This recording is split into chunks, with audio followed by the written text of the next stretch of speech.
So what I'm going to do now with this Reason 6.5 is show you the third thing that I do when I get a bow in. Before I shoot it, I know it seems like a long drawn out process, but I haven't even shot this bow yet. And before I shoot it, I want to show you what I do to make sure that it's going to shoot right. Now, I buy and sell a lot of bows. I keep the ones that I like the best. I know that in order to get an accurate representation on whether or not the bow feels right, to do a good review for you, I need to be shooting a bow that's in tune.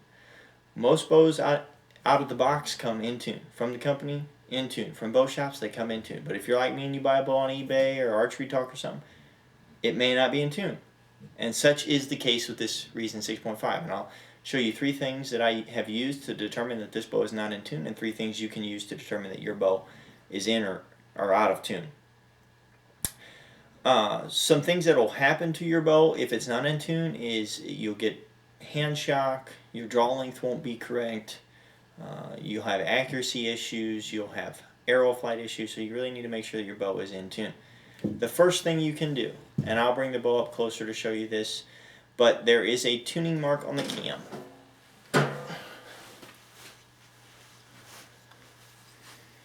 There is a tuning mark on the cam. Most of the time these tuning marks are made in relation to the cables. So you can see string, cable, cable. Alright? That cable is supposed to split that circle right there where my thumb is. It's supposed to split that circle right in half. Indeed, it does not split the circle right in half. It is actually a little bit out of tune. So I will show you in the next video how we do to fix that, what we do to fix that. But in this video I'm just showing you that this is one way to check the tuning marks on the cam, to check whether or not the bow is in tune or not. Different companies do things different ways. Obviously, they each have their own trademark or ways that they think they can make something better. But this is the way that Mathews does theirs, and they have a really good way of doing it. It's really easy to tune their bows. It's really easy to tell whether or not they're in tune or out of tune. I know Bear Archery has a tuning system that is similar to this on their 2010-2011 Bear Attack. I know that Hoyt has a tuning mark that is very similar to this, and I know that Elite now has a tuning mark that is very similar to this on their cams. And most of the tuning marks are made, like I said, in relationship to the cables. And you can tell that this bow is just very marginally out of tune. However, it's not going to feel right. And I'll show you 2 other things that I use, and indeed they will be off too. If the cam orientation is not correct, these 2 things usually will be off as well. However, sometimes bows can fool you and the tuning can be correct, but the 2 things that I'm going to show you may be out of whack. And those 2 things are the brace height. The brace height is the measurement from the furthest point forward or furthest point away from the back of the grip, not the front of the grip, the back of the grip to the string. Okay, so let me real quick measure the brace height on this bow.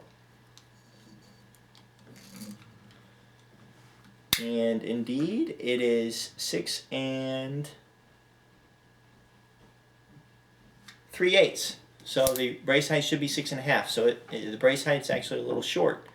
So there, indeed, you're going to have a little bit of accuracy issues, air flight issues, because the brace height's not right. It's 6 3/8 inch instead of 6 1/2. Okay, and that's probably has something to do with the cam orientation as well. Also, the axle to axle length.